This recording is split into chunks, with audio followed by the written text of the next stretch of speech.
देखना कितना ज़रूरी है, दीन सीखना कितना ज़रूरी है।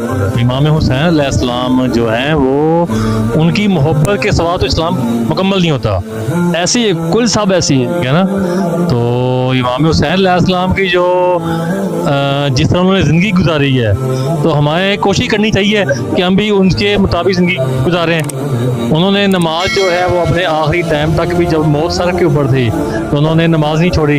हमें भी कोशिश करनी चाहिए कि हम उन्हीं की बताई हुई और उनके किए हुए अमल पे हम ज़िंदगी बसर करें अपनी। जी माशाअल्लाह। इमाम हुसैन रज़ी अल्लाह ताला अन्हु कहाँ पैदा हुए? मदीना में। मदीना में। इमाम हुसैन रज़ी अल्लाह ताला अन्हु बड़े हैं, इमाम हसन बड़े हैं? इमाम हसन अलैहिस्सलाम बड़े हैं। इमाम हसन।